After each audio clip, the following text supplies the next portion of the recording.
Hi everyone, it's me, Lubna. Today is Friday, September 20th, 2024. This video is dedicated to my beloved, and the topic of this video is going to be about obedience to the soul. So to illustrate that topic, I wanted to share another chapter from this book, The Science of Success by Wallace D. Wattles, which is actually a collection of 3 different books by him, including The Science of Getting Rich, The Science of Being Well, and The Science of Being Great. And the chapter that I wanted to share today is from The Science of Being Great, and the title of that chapter is Consecration. So I'll show you the beginning of that chapter. Here it is. And now I'm gonna go ahead and read aloud the whole chapter to you. So here it goes. Consecration. Having attained to the viewpoint that puts you into the right relations with the world and with your fellow men, the next step is consecration.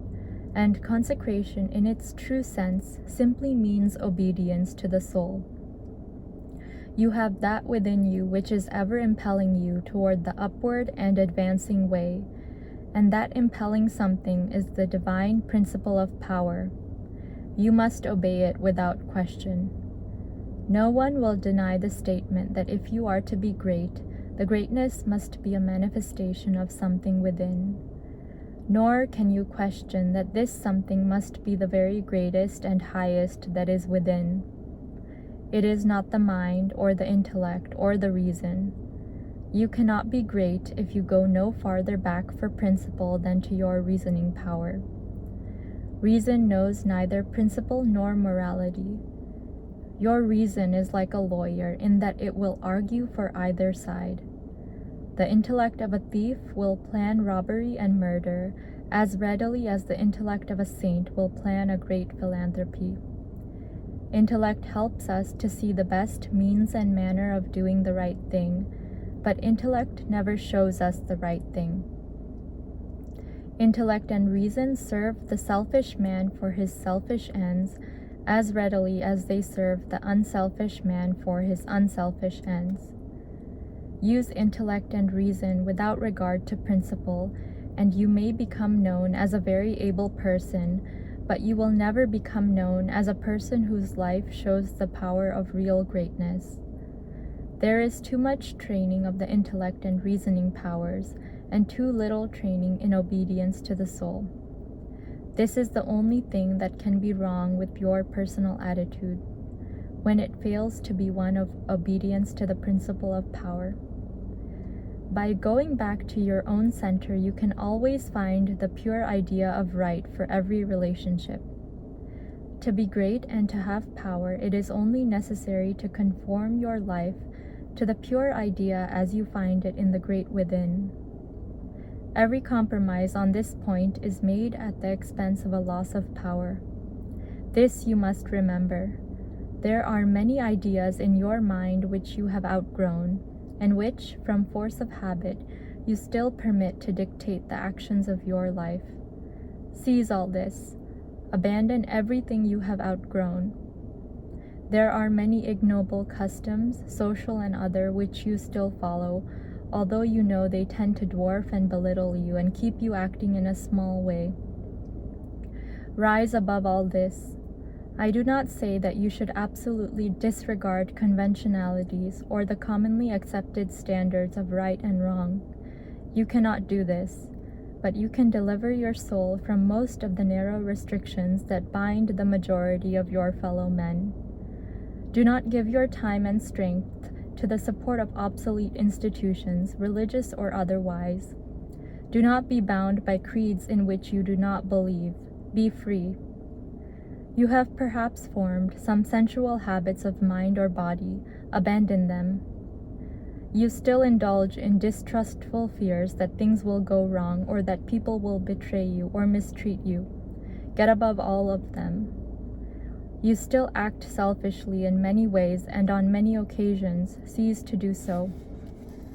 Abandon all these, and in place of them, put the best actions you can form a conception of in your mind. If you desire to advance and you are not doing so, Remember that it can only be because your thought is better than your practice. You must do as well as you think. Let your thoughts be ruled by principle and then live up to your thoughts. Let your attitude in business, in politics, in neighborhood affairs, and in your own home be the expression of the best thoughts you can think. Let your manner toward all men and women, great and small, and especially to your own family circle, always be the most kindly, gracious, and courteous you can picture in your imagination. Remember your viewpoint. You are a god in the company of gods and must conduct yourself accordingly. The steps to complete consecration are few and simple. You cannot be ruled from below if you are to be great. You must rule from above. Therefore, you cannot be governed by physical impulses. You must bring your body into subjection to the mind, but your mind, without principle, may lead you into selfishness and immoral ways. You must put the mind into subjection to the soul, and your soul is limited by the boundaries of your knowledge. You must put it into subjection to that oversoul, which needeth no searching of the understanding, but before whose eye all things are spread. That constitutes consecration. Say, I surrender my body to be ruled by my mind. I surrender my mind to be governed by my soul. And I surrender my soul to the guidance of God. Make this consecration complete and thorough, and you have taken the second great step in the way of greatness and power. So that is the entire chapter on consecration, and I really wanted to share that because it talks a lot about how if we are to be great or to be the best that we can be, we must infiltrate every aspect of our lives with this idea of greatness, and we must not do things that conflict with our morals. Like he said in this chapter, a lot of us are bound by creeds and customs that we don't believe in. But if we really want to be great, we need to have courage and be able to rise above the things that we don't really believe in and that we're still doing and partaking in.